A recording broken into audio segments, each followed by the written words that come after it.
Birit na birit ka na ba sa video? Kaya atras ka, i-cancel mo na ang iyong medley at makinig na lang sa Gedli.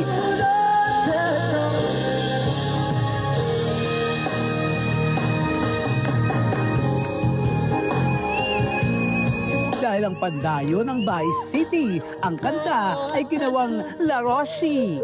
Tinawag po akong vocal acrobat because po, when I sing po kasi, ginagamit ko po yung mga techniques and like, nagsishift po ko in a matter of seconds lang, kumbaga. Kumbaga, kung gumagamit ako ng falsetto, biglang nag-chest voice, nagwi-whistle, ganun. Tapos biglang nag-staccato, yung parang pagpuputol-putol lang tono, ganun. Si John Andrew Ras ang inyong napanood. Hindi lang boses ang kumukulot, ang boses kung saan-saan sumusuot. Nilapitan ko yung yung may setup, tsaka sabi nila, ay sir, kumanta ka kasi nakilala nila ako nung nanalo ko sa festival namin doon sa Dumaguete. Sabi nila, ikaw diba ikaw yung singer? Sabi ko, kanta ka. Sabi ko, sorry po, wala po kong perang may hulog. Sabi nila, huwag ka nang maghulog, idol ka namin, kumanta ka na lang. Acrobatic ang sarili niyang atake. Bakit hindi gawan ng videoke?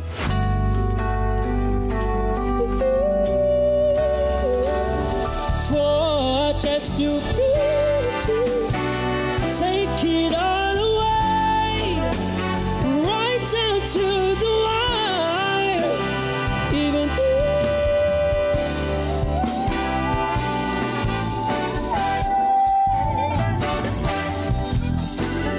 Sa likod ng kanta niyang malikot, meron pala siyang tinatagong lungkot.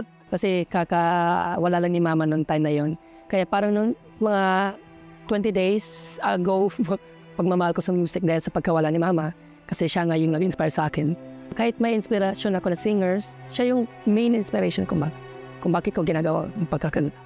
Kahit nung first start attack niya, di ba nagre-recover, may contest ako nung sumama.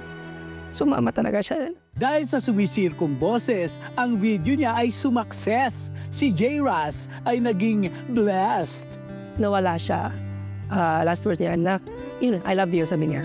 Tapos sabi niya, padayon, which means continue. You're a great singer. Sa buhay ay hindi rin loser. Kapag merong hindi maabot, ang utak gawing malikot dahil walang paso ang susugat sa ambisyon ng taong may nag-aapoy na passion.